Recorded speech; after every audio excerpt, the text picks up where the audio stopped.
तो ये सारे हिंदू भील कौम से तल्लक रखते हैं। ये 30 मर्द हैं, इनके 28 बच्चे हैं और 30 औरतें हैं। औरतें उस तरह बैठी हैं। ये अल्हम्दुलिल्लाह मुसलमान हो रहे हैं। अभी मैं इनको कलमा पढ़ाऊंगा। नमस्कार। साल 2022 खत्म होने को है, लेकिन उससे पहले बात एक गंभीर और संवेदनशील विषय की। ये विषय है पाकिस्तान के अल्पसंख्यक हिंदुओं का।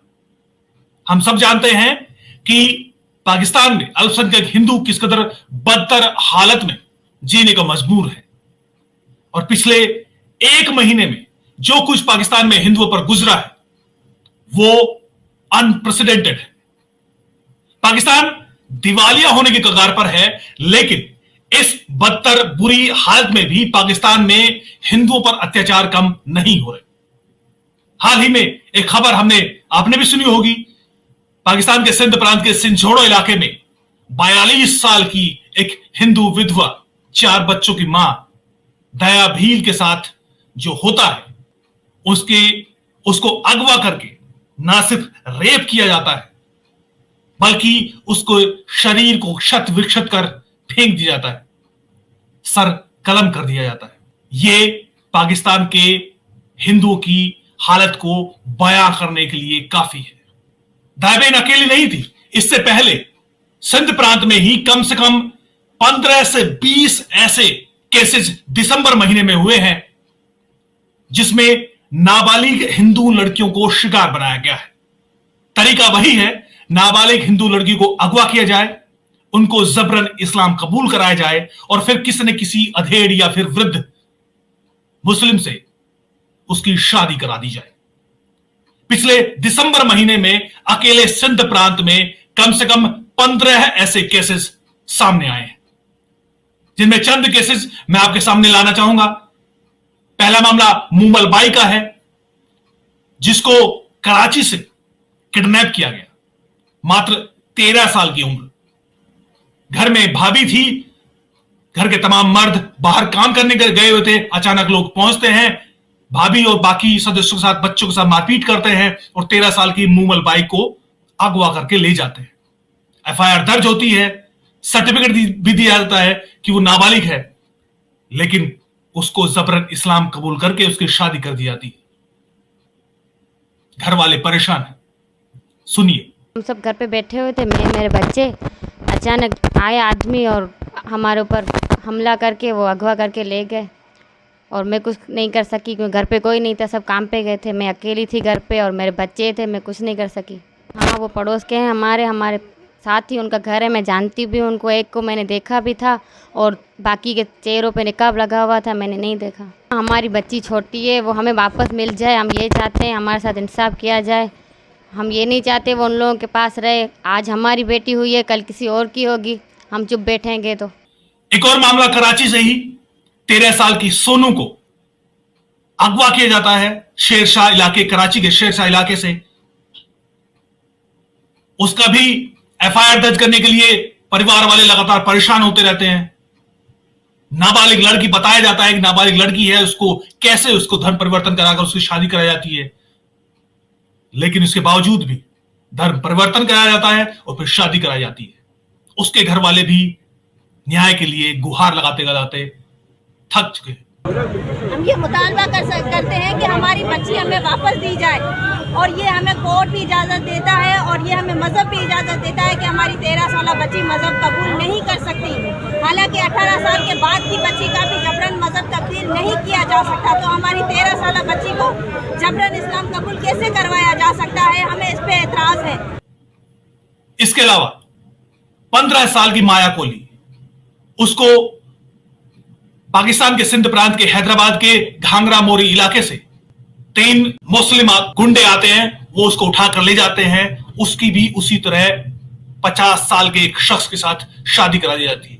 इसके अलावा न जाने कितने केसेस लगातार हुए। सिंध प्रांत का एक बड़ा अड्डा, इस तरह के वारदातों को अंजाम देने के लिए बड़ा अड्डा है टंडो अल्लाह यार खान, जहां पर एक भरचुंडी श्राइन है। उसमें मियां मिट्ठू का नाम आपने सुना होगा, मियां जावेद अहमद कादरी। ये बदनाम है इसी काम के लिए। हाल ही में यूनाइटेड किंगडम की सरकार ने इस शख्स को अल्पसंख्यकों पर अत्याचार करने, जबरन इस्लाम धर्म कबूल करवाने के लिए उसको ब्लैकलिस्ट भी किया था। इसने पिछले इस महीने में कम से कम 2 मामले ऐसे हैं जिसमें शनीला नाम की एक लड़की जिसकी उम्र 17 साल थी, उसको इस्लाम कबूल कराता है, उसकी शादी कराई जाती है, बाकायदा उसका वीडियो भी जारी किया जाता है। इसके अलावा इससे पहले एक और केस यहीं पर होता है जिसमें सोमल भील नाम की लड़की को जबरन इस्लाम धर्म कबूल कराया जाता है और तरीका वही है, उनको डराया जाता है, धमकाया जाता है कि परिवार वालों की हत्या कर दी जाएगी, उनको मार दिया जाएगा और इस तरह जबरन इस्लाम धर्म कबूल कराया जाता है। यह अकेला मामला नहीं है। हमने देखा है कि जो जनजाति, हिंदू जनजाति के आदिवासी भील जाति के जो लोग हैं उनमें उनको ग्रुप में, चूंकि वो आर्थिक तौर पर सबसे कमजोर पाकिस्तान में है और जिस तरह की पाकिस्तान की हालत बनी हुई है, मजदूरी तक करने के लिए कोई विकल्प नहीं है, ऐसे में उनकी भूख का फायदा उठाकर ग्रुप्स में बाकायदा ऐसे केसेस है जिसमें एक साथ 80 भील जाति के लोगों को पूरे गांव को कन्वर्ट करा दिया गया ताकि उनको बाद में उनको खाने का राशन दिया जाएगा। इस तरह का काम पाकिस्तान में हो रहा है। यह अकेला मामला नहीं है। और दूसरी बात 1947 के बाद ये कोशिश लगातार जारी है। आज 16/12/2022 जो है वो हम सूबा सिंध के जिला बदीन की गोठ जो है वो टालो फार्म पीरल कोट मोरी है और दूसरा पीरोवाल मोरी गोठ जो है इसमें हम मौजूद हैं। तो ये सारे हिंदू भील कौम से तल्लक रखते हैं। ये 30 मर्द हैं, इनके 28 बच्चे हैं और 30 औरतें हैं। औरतें उस तरह बैठी हैं, ये अल्हम्दुलिल्लाह मुसलमान हो रहे हैं। अभी मैं इनको कलमा पढ़ाऊंगा। ये काफी अरसा इनके साथ बातचीत के बाद इनको इस बात की समझ आई कि इस्लाम हक है, इस्लाम सच है। तो ये बुतों की परस्तर, बुतों की पूजा छोड़ के आज वहदहु ला शरीक अल्लाह रब्बुल जलाल और नबी पाक सल्लल्लाहु अलैहि वसल्लम की उम्मती बनना चाहते हैं। अल्लाह और उसके रसूल का कलमा पढ़ के दायरा इस्लाम में दाखिल हो रहे हैं। अभी मैं इनको कलमा पढ़ाऊंगा। तो आप मुझे बताएं कि आप हिंदू भील कौम से तल्लक रखते हैं? बोलो ना। हिंदू आप लोग मुसलमान होना चाहते हैं? आप लोगों को किसी ने डराया धमकाया तो नहीं? मैंने, लगारी साहब ने या भाई उमर शेख ने या किसी और ने, या आपको कोई लालच दिया हो? आप इस्लाम को सच समझते हैं, अपनी मर्जी से इस्लाम कबूल करना चाहते हैं? माशाल्लाह। देखिए, ब्राह्मण लोग हैं, खत्री हैं, दीवान है, आप लोगों से नफरत करते हैं। आप हैं, वो भी आपकी तरह के इंसान हैं, हमारी तरह के। हम मुसलमान हैं, हम इंसान से नफरत नहीं करते। अब हमारे भाई कलमा पढ़ने के बाद ईमानी भाई बन जाएंगे। पहले आप इंसानी भाई हैं, फिर आप ईमानी भाई बन जाएंगे। आप आए हैं, आपको हमने सारा आंखों पे बिठाया, इज्जत के साथ बिठाया, हमारे बराबर बैठे, आपको खाना पेश किया।